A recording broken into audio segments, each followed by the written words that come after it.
स्वागत है आपका आपके अपने YouTube चैनल एक्सीलेंट गुरु पर। मैं हूं राकेश सिहाग।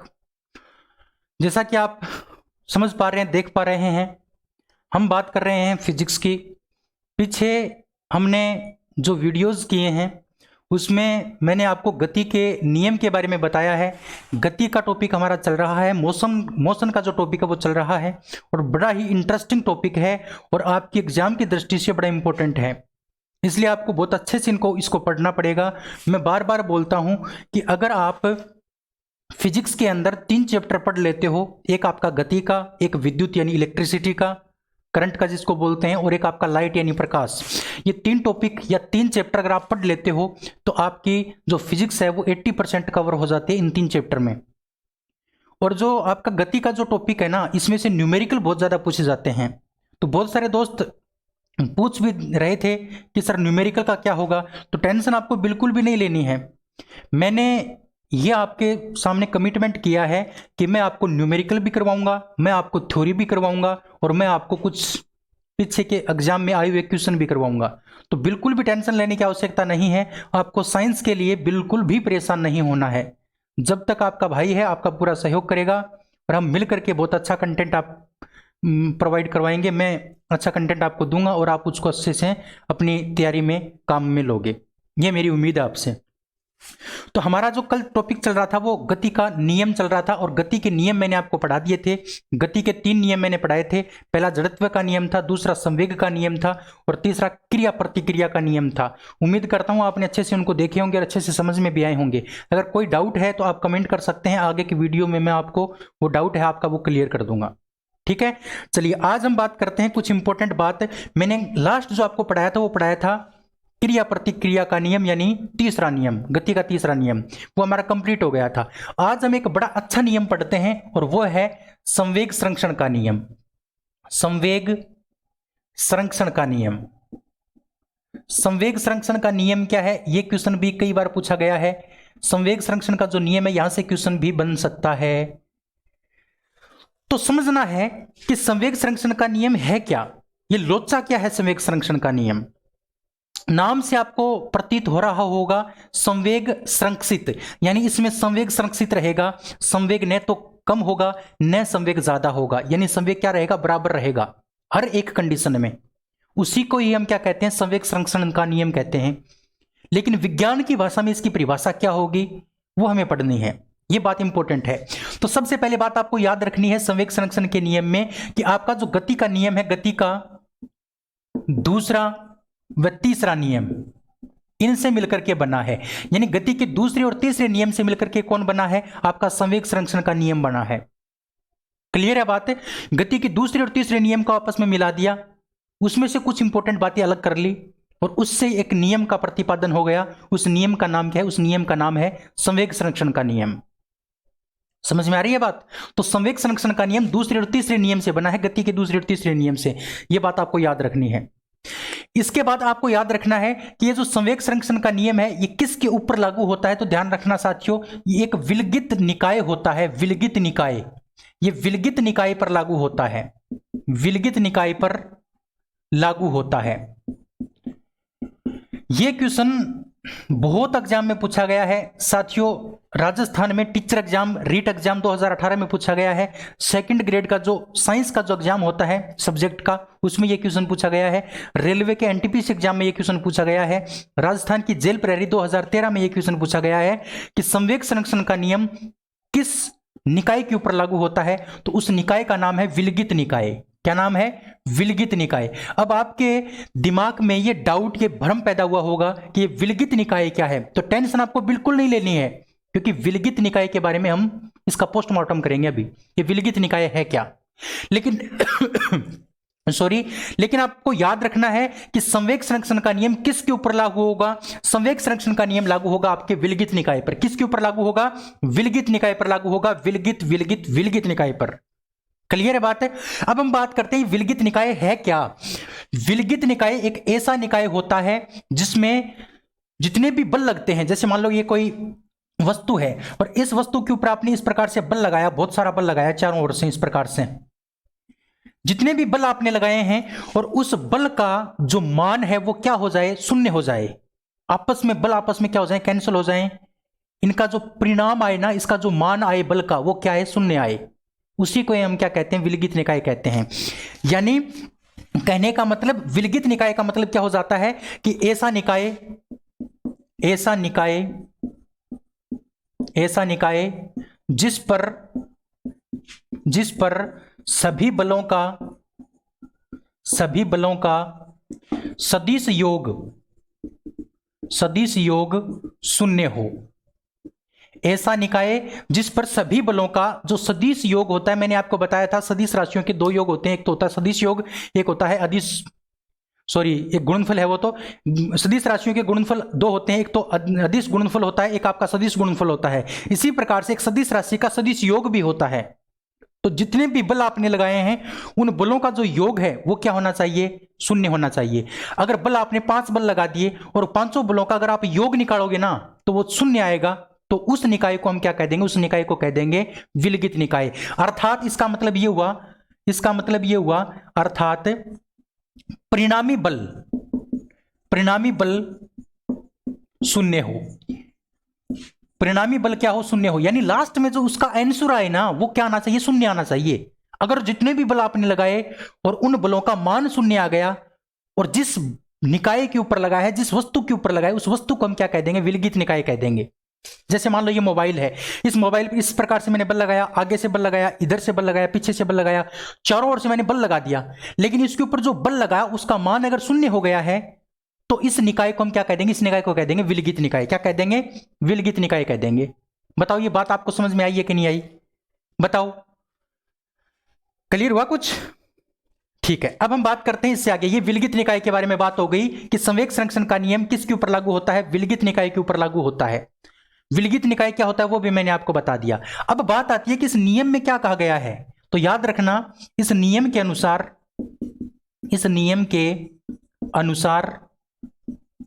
यदि परिणामी बल शून्य हो, तो दो या दो से अधिक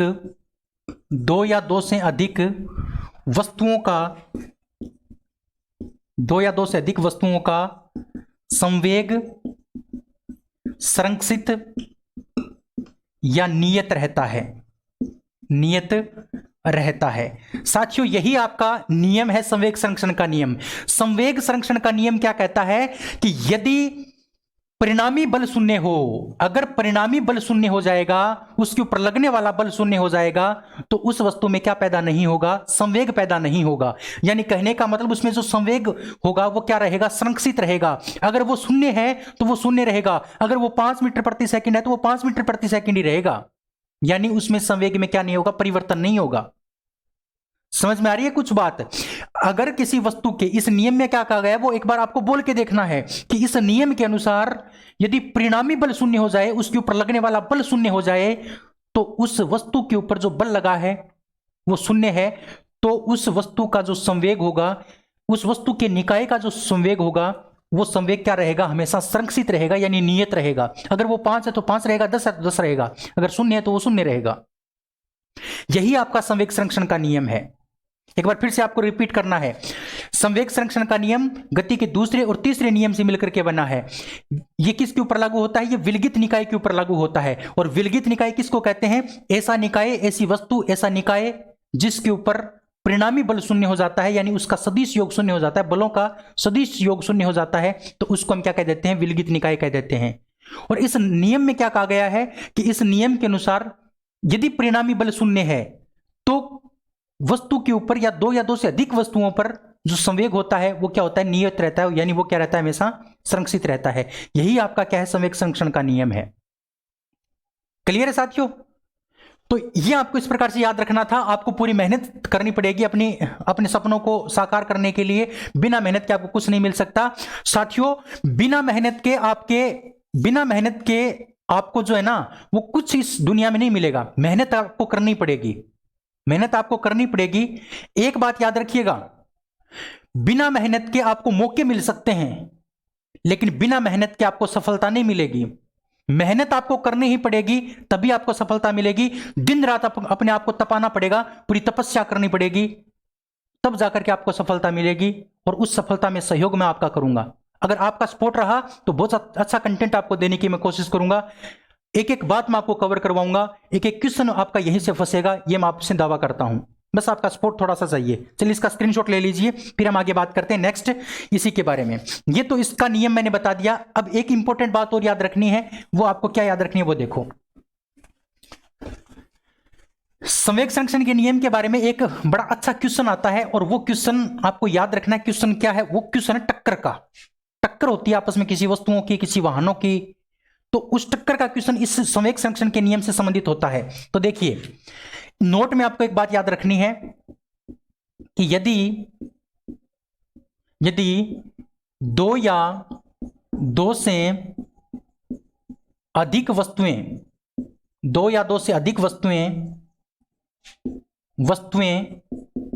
आपस में टकराती हैं, तो यानी मान लो दो वस्तुएं आपस में टकरा गई, दो वस्तुएं आपस में क्या हो गई? टकरा गई। एक वस्तु मान लो ये है और एक वस्तु ये है, ये दो वस्तु हैं, ये आपस में टकरा रही हैं, इस प्रकार से आपस में टकरा गई।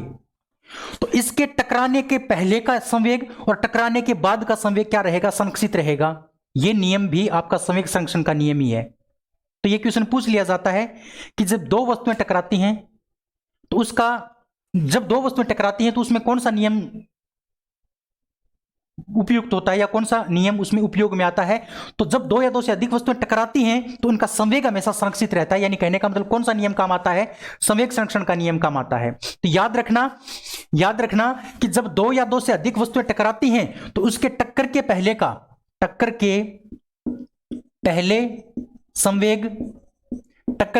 संवेग और टक्कर के बाद संवेग हमेशा क्या रहता है? बराबर रहता है। टक्कर के पहले संवेग और टक्कर के बाद में संवेग क्या रहेगा साथियों? बराबर रहेगा। टक्कर के पहले और टक्कर के बाद में संवेग क्या रहेगा? समान रहेगा, बराबर रहेगा, नियत रहेगा।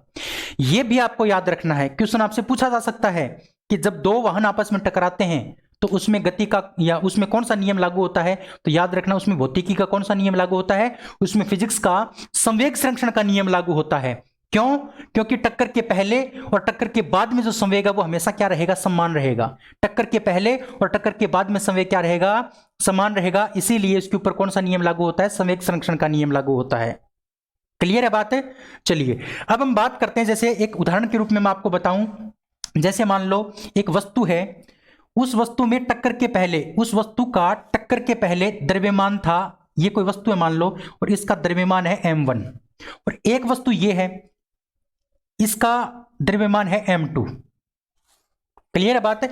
एक वस्तु ये है, इसका द्रव्यमान m1 है, और एक वस्तु ये है, इसका द्रव्यमान m2 है।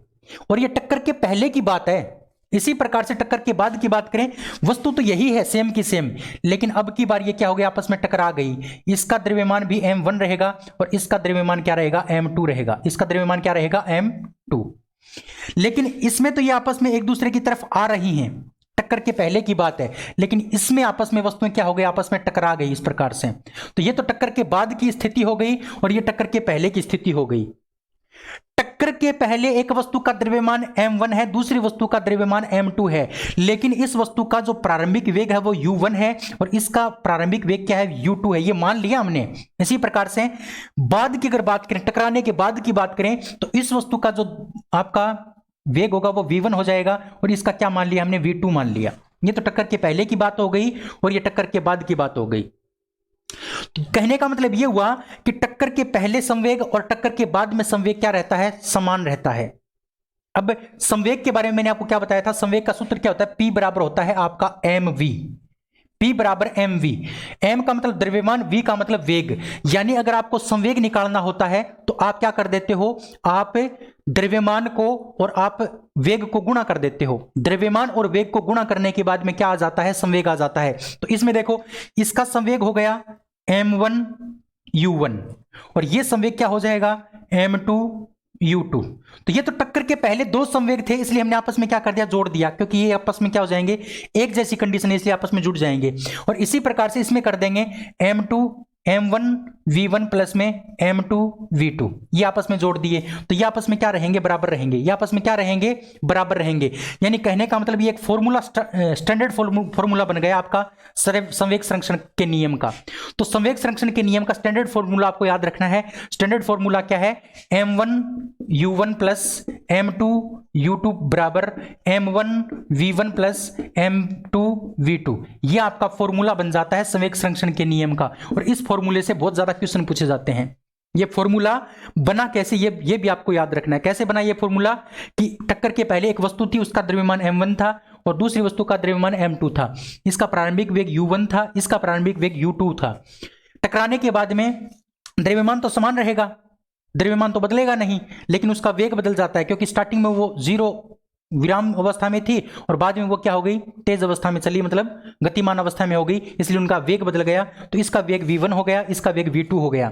अब संवेग का सूत्र होता है P बराबर mv, यानी द्रव्यमान को और वेग को आपको गुणा करना पड़ता है। तो यहां पर मैंने द्रव्यमान और वेग को गुणा किया तो ये बन गया, इसको गुणा किया तो ये बन गया। अब ये एक जैसी कंडीशन कहते हैं, इसलिए मैंने इनको जोड़ दिया। इसी प्रकार से इनका वेग संवेग ये हो गया और इनका संवेग ये हो गया, और इनको आपस में जोड़ दिया क्योंकि समान कंडीशन थी इसलिए। तो ये हमारा स्टैंडर्ड फॉर्मूला तैयार हो जाता है संवेग संरक्षण के नियम का।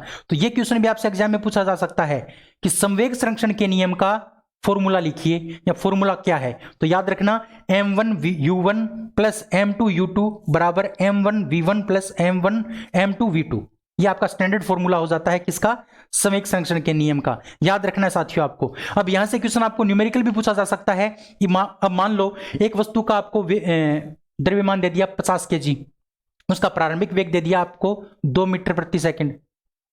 इसी प्रकार से दूसरी वस्तु का द्रव्यमान आपको दे दिया मान लो 100 kg, और उसका 10 मीटर प्रति सेकंड क्या दे दिया आपको, वेग दे दिया, प्रारंभिक वेग। और आपको क्या पूछ लिया जाएगा, एक आपको दे देगा उसका अंतिम वेग, v1 का मान दे दिया मान लो 12 मीटर प्रति सेकंड, तो आपको v2 का मान पूछ लेगा। तो इस प्रकार से आपसे न्यूमेरिकल पूछे जा सकते हैं। तो ये न्यूमेरिकल का फंडा हम बाद में करेंगे। अगर आपको ये फॉर्मूला आता है तो इसमें आपको m1 का मान दे दिया जाएगा, m2 का मान दे दिया जाएगा, u1 का मान दे दिया जाएगा, u2 का मान दे दिया जाएगा और v1 का मान दे दिया जाएगा, और आपसे क्या पूछ लिया जाएगा, v2 पूछ लिया जाएगा। यानी इसमें से आपको एक मान नहीं दिया मिलेगा, वही आपको मान पूछ लिया जाता है। क्लियर है बात है? तो ये बात आपको याद रखनी है साथियों, इसका स्क्रीनशॉट ले लीजिए। फिर हम आगे बात करते हैं, नेक्स्ट आगे बढ़ते हैं। चलिए अब हम बात करते हैं, ये तो एक इंपॉर्टेंट बात थी जो मैंने आपको बता दी। अब हम बात करते हैं संवेग संरक्षण के नियम के कुछ एग्जाम्पल हैं कि संवेग संरक्षण का नियम किन किन निकायों के ऊपर लागू होता है, किस किस कंडीशन में लागू होता है। इसके कुछ उदाहरण आपको याद रखने हैं, क्योंकि एग्जाम में इसके उदाहरण भी आपसे पूछ लिए जाते हैं। अब इसके कुछ एग्जाम्पल हमें पढ़ने हैं, संवेग संरक्षण के नियम के कुछ एग्जाम्पल हमें पढ़ने हैं। तो उसमें सबसे पहला एग्जाम्पल, एक नंबर एग्जाम्पल की अगर हम बात करते हैं साथियों, एक नंबर एग्जाम्पल की, तो वो आ जाता है सभी प्रकार की टक्करें। सभी प्रकार की टक्करें, जितनी भी आपकी टक्कर होती हैं, चाहे वो वाहनों की टक्कर हो, चाहे कोई दो वस्तुओं की टक्कर हो, सभी प्रकार की टक्करों में कौन सा नियम लागू होता है, तो याद रखना साथियों, संवेग संरक्षण का नियम लागू होता है। कौन सा नियम लागू होता है? संवेग संरक्षण का नियम लागू होता है। क्लियर है बात है? तो सभी प्रकार की टक्करें, उसमें कौन सा नियम लागू हो जाएगा? उसमें नियम आपका लागू हो जाएगा संवेग संरक्षण का नियम। यह बात आपको समझ में आ गई होगी। इसी प्रकार से आपका एक होता है बंदूक व गोली का निकाय। बंदूक व गोली का निकाय, बंदूक से हम गोली चलाते हैं तो उसमें भी कौन सा नियम लागू होता है? उसमें भी आपका संवेग संरक्षण का नियम लागू होता है। यह बात भी आपको याद रखनी है। संवेग संरक्षण का नियम सभी प्रकार की टक्करों में लागू होता है। बंदूक और गोली का जो निकाय होता है, बंदूक से हम गोली चलाते हैं तो उसमें भी आपका संवेग संरक्षण का नियम लागू होता है। इसमें आपका तीसरा नियम लागू होता है गति का। गति के बारे में पूछे तो गति का तीसरा नियम लागू होता है गोली और बंदूक में। लेकिन अगर संवेग दूसरे इसमें संवेग संरक्षण की बात करें तो इसमें संवेग संरक्षण का नियम भी लागू होता है, क्योंकि आपका संवेग संरक्षण का नियम गति के दूसरे और तीसरे नियम से मिलकर के बना है। इसलिए गति के दूसरे और तीसरे नियम के जो उदाहरण हैं वो इसके अंदर क्या हो जाएंगे? एडजस्ट हो जाएंगे। क्लियर है बात है? तो याद रखना, यह आपका दूसरा था। इसी प्रकार से हम बात करते हैं 3 नंबर। तीसरे की अगर हम बात करें साथियों, तो एक आपका हो गया सभी प्रकार की टक्करें, दूसरा हो गया आपकी बंदूक व गोली का निकाय, और तीसरा आपका हो जाता है रॉकेट की गति। रॉकेट की जो गति होती है साथियों, उसमें भी आपका कौन सा नियम लागू हो जाता है? उसमें भी आपका संवेग संरक्षण का नियम लागू हो जाता है रॉकेट की गति में। इसी प्रकार से हम 4 नंबर बात करते हैं तो आपका जो इलेक्ट्रॉन नाभिक है, कोई भी नाभिक, नाभिक के चारों ओर इलेक्ट्रॉन की गति, नाभिक के चारों ओर इलेक्ट्रॉन गति करते रहते हैं, तो उसमें भी कौन सा नियम लागू होता है? उसमें भी आपका संवेग संरक्षण का नियम लागू होता है। ये इसके उदाहरण जो है ना, वो आपको याद करने पड़ेंगे, इसका एग्जाम्पल, और यहां से बार बार क्वेश्चन पूछा गया है, ये आपको याद करने पड़ेंगे। इसके बाद हम 5 नंबर बात करते हैं तो आपका जो सूर्य होता है, सूर्य के चारों ओर पृथ्वी की गति, सूर्य के चारों ओर पृथ्वी की गति, सूर्य के चारों ओर पृथ्वी की जो गति है, उसमें भी आपका कौन सा नियम लागू होता है? उसमें भी आपका संवेग संरक्षण का नियम लागू होता है, याद रखना साथियों। इसी प्रकार से आपकी जो पृथ्वी है, पृथ्वी के चारों ओर चंद्रमा की गति, पृथ्वी के चारों ओर जो चंद्रमा गति करता है, वो भी आपकी उसमें भी कौन सा नियम लागू होगा? उसमें भी संवेग संरक्षण का नियम लागू होगा साथियों। इसमें तो कौन सा नियम लागू होता है? इसमें तो होता है रेखीय संवेग लागू, इसमें तो काम आता है रेखीय संवेग, बिल्कुल सीधी रेखा में ये चलते हैं, इसलिए रेखीय संवेग इसमें चलता है। लेकिन इनमें क्या आ जाता है? इसमें आ जाता है कोणीय संवेग काम। क्या काम आ जाता है इसमें? कोणीय संवेग। ये बात भी आपको थोड़ी सी याद रखनी है, क्योंकि इनमें कोण बनता है, इस प्रकार से गोल चलती हैं, इसमें कोण बदलता रहता है, इसलिए इसमें कोणीय संवेग काम आता है इन तीनों में, और इन तीनों में क्या काम आता है? आपका रेखीय संवेग काम आता है। ठीक है, तो ये कुछ इंपॉर्टेंट इसके उदाहरण थे जो आपको याद रखने थे संवेग संरक्षण के नियम के। संवेग संरक्षण का नियम मैंने आपको बताया था विलगित निकाय पर लागू होता है। इसमें क्या होता है कि जो आपका परिणामी जो बल है ना, वो शून्य हो जाता है, उसको हम विलगित निकाय कहते हैं। और अगर परिणामी बल शून्य है तो आपका जो संवेग है वो हमेशा नियत रहता है, संरक्षित रहता है, यही आपका संवेग संरक्षण का नियम है। और जब दो वस्तुएं आपस में टकराती हैं तो उसमें पहले, टकराने से पहले और टकराने के बाद में उसका जो संवेग है वो हमेशा समान बना रहता है, यही आपका संवेग संरक्षण का नियम था। उसके बाद मैंने आपको कुछ इसके इंपॉर्टेंट वो बताए थे एग्जाम्पल जो आपको याद रखने हैं। क्लियर है बात है? चलिए स्क्रीनशॉट इसका ले लीजिए। फिर हम बात करते हैं नेक्स्ट गति के समीकरण की। अब हम बात करते हैं गति के समीकरण की। गति का समीकरण क्या है इसके बारे में बात करते हैं। चलिए गति के समीकरण। अब देखिए गति के समीकरण क्या है, यहां से क्या क्या क्वेश्चन आपसे पूछा जा सकता है उसकी बात करते हैं। नेक्स्ट हमारा टॉपिक है गति के समीकरण। गति के समीकरण। देखो गति के जो नियम है ना, नियम, गति के नियम वो तो दिए गए थे न्यूटन के द्वारा, गति के नियम दिए गए थे न्यूटन के द्वारा, लेकिन गति के जो समीकरण है ना वो गैलीलियो के द्वारा दिए गए थे। गैलीलियो के द्वारा। किसके द्वारा?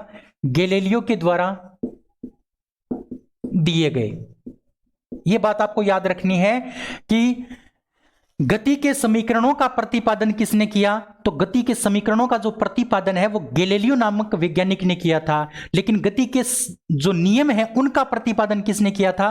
तो गति के नियमों का प्रतिपादन किया था न्यूटन ने, और गति के समीकरणों का प्रतिपादन किया था गैलीलियो ने। क्लियर है बात है?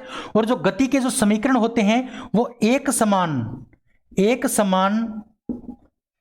त्वरित गति में, एक समान त्वरित गति में लागू होते हैं।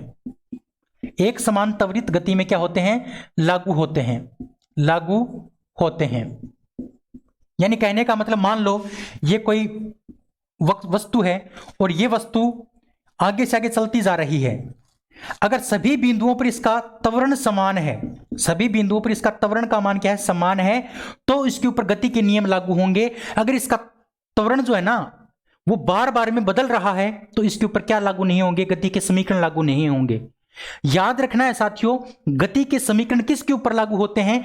एक समान अगर त्वरित गति है, एक समान त्वरित गति है तो उसी के ऊपर लागू होते हैं। समान त्वरण होना चाहिए, हर जगह त्वरण क्या होगा? समान होगा, तभी क्या होंगे? ये गति के नियम लागू होते हैं। अगर त्वरण समान नहीं है तो गति के नियम लागू नहीं होंगे। समझ में आ रही है बात? किसके द्वारा दिए गए थे? गैलीलियो के द्वारा दिए गए थे।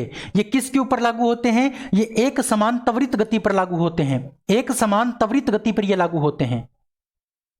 एक बार फिर से बोल के देखो, न्यूटन ने क्या दिए थे? गति के नियम दिए थे। गैलीलियो ने क्या दिए? गति के समीकरण दिए। गति के समीकरण किसके ऊपर लागू होते हैं? एक समान त्वरित गति पर। यानी अगर किसी वस्तु का त्वरण बार बार में समान रहता है, त्वरण बार बार में बदलता नहीं है, तभी क्या लागू होंगे? आपके गति के समीकरण लागू होंगे। अगर त्वरण बार बार में बदल रहा है तो आपके नियम, ये समीकरण लागू नहीं हो सकते। क्लियर है बात है? चलिए अब हम बात करते हैं इसके समीकरणों की, कि इसके समीकरण कौन कौन से हैं। वो समीकरण आपको याद रखने। इसके 3 समीकरण हैं। पहला जो समीकरण है साथियों, प्रथम समीकरण। नियम भी 3 थे और समीकरण भी 3 हैं, लेकिन नियम न्यूटन के द्वारा दिए गए थे और समीकरण किसके द्वारा दिए गए हैं? गैलीलियो के द्वारा। जो प्रथम जो समीकरण है आपका, वो है, प्रथम जो समीकरण है वो, प्रथम अगर समीकरण की बात करते हैं साथियों, प्रथम समीकरण की, 1 मिनट,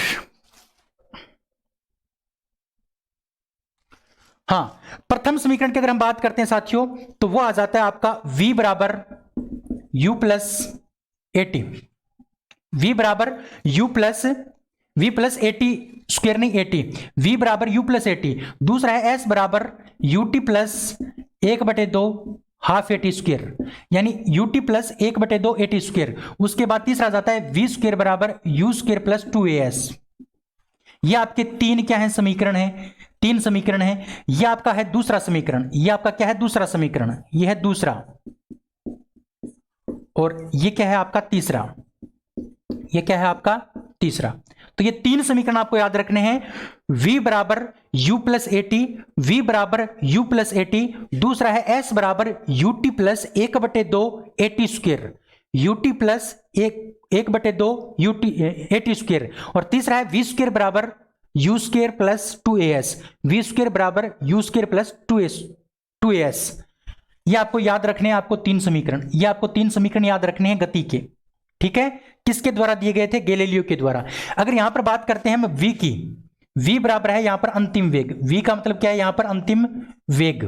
v का मतलब अंतिम वेग, u का मतलब है आपका प्रारंभिक वेग, प्रारंभिक वेग। उसके बाद अगर s की बात करते हैं तो s का मतलब है चली गई दूरी या तय की गई दूरी, चली गई दूरी या तय की गई दूरी। और साथ ही यहां पर a का मतलब हो जाता है त्वरण, एक्सेलरेशन, ये त्वरण। तो v का मतलब अंतिम वेग, u का मतलब प्रारंभिक वेग, उसके बाद आपका s का मतलब चली गई दूरी, और त्वरण का a का मतलब क्या हो गया? त्वरण हो गया। ये आपका गति का क्या है? 3 समीकरण है। स्क्रीनशॉट इसका ले लीजिए। अब ये इससे संबंधित आपके क्या होते हैं? न्यूमेरिकल आते हैं, और न्यूमेरिकल मैंने आपको बोल दिया बाद में करवा देंगे। जब हम क्वेश्चन आंसर सेशन लेंगे ना, तब आपका ये करवा देंगे। जब भी आपको एमसीक्यू करवाएंगे तो इसके न्यूमेरिकल अलग से करवा देंगे। एक बार थ्योरेटिकल जो पोर्शन है वो क्लियर कर लेते हैं। स्क्रीनशॉट इसका ले लीजिए। अब एक आपको नोट में बात और याद रखनी है, एक बात आपको नोट में और याद रखनी है। चलिए, स्क्रीनशॉट इसका ले लिया होगा। अब एक बात नोट में आपको याद रखनी, देखिए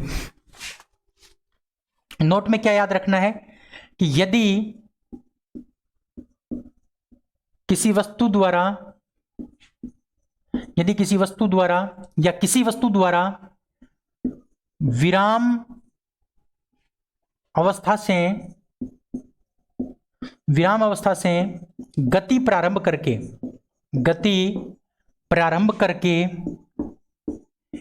nवें सेकंड में चली गई दूरी।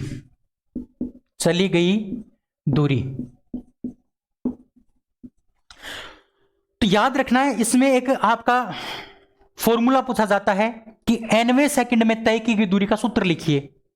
किसी वस्तु के द्वारा विराम अवस्था से वो स्टार्ट होती है और फिर वो गति अवस्था में आ जाती है। मान लो कि ये कोई वस्तु है और ये वस्तु विराम अवस्था में है, ये विराम अवस्था में है, और 2 सेकंड के बाद ये क्या हो जाती है? गति अवस्था में आ जाती है। ये 2 सेकंड के बाद क्या आ जाती है? गति अवस्था में आ जाती है। तो दूसरे सेकंड में इसके द्वारा तय की गई दूरी कितनी है? ये क्वेश्चन आपसे पूछ लिया जाता है। यानी nवे का मतलब n किसका कुछ भी हो सकता है, 1 second, 2 second, 3 second, 100 second, 99 second, 90 second, 80 second, कुछ भी हो सकता है। तो कोई वस्तु है वो पहले विराम अवस्था में थी, अब वो विराम अवस्था से प्रारंभ करके क्या आ गई? गति अवस्था में आ गई। विराम अवस्था से किस अवस्था में आ गई? गति अवस्था में आ गई। और गति अवस्था में आने के बाद में आपसे क्या पूछ लिया जाता है कि nवें सेकंड में तय की गई दूरी कितनी है? तो n की जगह आपका कुछ भी हो सकता है। तो उस n की जगह आपको तो पता है 1 भी हो सकता है, 2 भी हो सकता है, लेकिन हम क्या मान लेते हैं, n मान लेते हैं। nवें सेकंड में तय की गई दूरी, तो याद रखना nवें सेकंड में तय की गई दूरी का जो सूत्र होता है वो होता है Sn बराबर 1/2 a 2n-1, 2n-1। ये सूत्र आपको याद रखना है। अब आपसे ये पूछ ले, एक जैसे मैं क्वेश्चन दे देता हूं, आपको समझ में आएगा कि किसी वस्तु द्वारा विराम अवस्था से गति प्रारंभ करके पहले सेकंड में तय की गई दूरी कितनी है, या फिर दूसरे सेकंड में तय की गई दूरी कितनी है, या फिर तीसरे सेकंड में तय की गई दूरी कितनी है। इस प्रकार से क्वेश्चन आपसे पूछ लेगा। तो n की जगह आपको क्या रखना है, अगर 1 दिया तो 1 सेकंड दिया तो 1 रखना है, दूसरा सेकंड दिया तो 2 रखना है, तीसरा सेकंड दिया है तो 3 रखना है। और आपको यहां पर a का मान दिया मिलेगा। a का मतलब यहां पर क्या होता है, त्वरण। आपको दे दिया जाएगा कि किसी वस्तु का त्वरण 2 मीटर प्रति सेकंड स्क्वायर है, तो वह वस्तु विराम अवस्था से गति अवस्था में आती है, तो दूसरे सेकंड में तय की गई दूरी बताइए, तो a का मान आपको दिया मिलेगा। क्लियर है बातें? तो ध्यान रखना, अगर आपसे पूछ ले पहले सेकंड में दूरी, पहले सेकंड की पूछ ले, यानी फर्स्ट सेकंड की अगर आपको पूछ ले तो कैसे निकालोगे। देखो, पहले सेकंड की अगर पूछ ले तो 1/2 का क्या आ जाएगा, 1/2 आ जाएगा, a का a आ जाएगा, क्योंकि a का मान तो नहीं दे रखा है इस क्वेश्चन में, लेकिन a का मान दिया मिले तो एक जो दिया रखा है मान वो रख देंगे। अब हम बात करते हैं, ये ब्रैकेट का ब्रैकेट 2 का 2 और n का मतलब यहां पर क्या आ जाएगा, पहला सेकंड यानी 1, और 2 को 1 से गुणा कर देंगे, माइनस में 1 कर देंगे क्योंकि माइनस में ये 1 है। अब देखो 1/2 का 1/2 a का a आ गया, और 2 को 1 से गुणा करेंगे क्या आएगा, 2 और माइनस का 1, तो ये आ जाएगा 1/2 a, और 2 में से 1 घटाएंगे कितना आएगा, 2 में से 1 घटाएंगे क्या आएगा, 1 आएगा। यहां पर क्या आएगा, 1 आएगा, 1 को 1 से गुणा करेंगे तो क्या आएगा, यही आ जाएगा, यानी 1/2 a। ये पहले सेकंड तय की गई दूरी आ गई। इसी प्रकार से आपसे दूसरे सेकंड की पूछ ले, दूसरे सेकंड तय की गई दूरी, दूसरे सेकंड यानी सेकंड की पूछ ले, दूसरे सेकंड की अगर आपको पूछ ले तो 1/2 का 1/2, a का a, और 2 की जगह 2, और n की जगह की बार क्या आ जाएगा, 2 आ जाएगा, क्योंकि दूसरे सेकंड की पूछी है, और माइनस में 1। हल करेंगे 1/2 a, 2 दूनी 4 माइनस 1, तो यह आ जाएगा 3/2 a। क्यों आएगा 3/2 a, क्योंकि यहां पर 4 में से 1 घटाएंगे 3 बचेगा, और 3 को हम 1 से गुणा करेंगे क्या आएगा, 3/2 a। ये आपका क्या हो जाता है साथियों, ये हो जाता है आपका दूसरे सेकंड की दूरी। इसी प्रकार से आपसे तीसरे सेकंड की पूछ ले तो तीसरे सेकंड की आप निकाल सकते हो। समझ में आ रही है? तो कभी भी आपकी nवें सेकंड की दूरी पूछे तो आपको यह सूत्र काम में लेना है, यह सूत्र काम में लेना है। ठीक है, तो ये थे आपके गति के समीकरण। गति के समीकरण के अलावा मैंने आपको एक सूत्र और बताया है, nवें सेकंड में चली गई दूरी या nवें सेकंड में तय की गई दूरी। उम्मीद करता हूं ये बात आपको समझ में आई होगी। साथियों, अगर क्लास पसंद आई है, समझ में आई है, तो आप वीडियो को लाइक कर सकते हैं, चैनल को सब्सक्राइब कर सकते हैं। आपको अच्छा कंटेंट यहां पर देने की मैं कोशिश करूंगा। अभी मैं भी कुछ सीखने की कोशिश कर रहा हूं, परिपूर्ण तो मैं भी नहीं हूं। अगर छोटी मोटी कोई गलती हो जाती है तो बड़ा भाई समझ करके माफ़ कर देना, और बस अपना प्यार जो है वो ऐसे ही बनाए रखना, और अपने दोस्तों तक इस वीडियो को शेयर कर देना, जिससे कि उनको भी थोड़ी सहायता मिल जाए और मेरे को भी थोड़ा मोटिवेशन मिले। अगर बच्चे जुड़ेंगे तो थोड़ा मोटिवेशन मिलेगा, और अच्छा मैं आपके लिए कंटेंट दे पाऊंगा, अच्छा मैं आपके लिए काम कर पाऊंगा। ठीक है, तो आज की इस वीडियो में इतना ही, कल फिर मिलते हैं। तब तक के लिए जय हिंद, जय भारत, थैंक यू, धन्यवाद।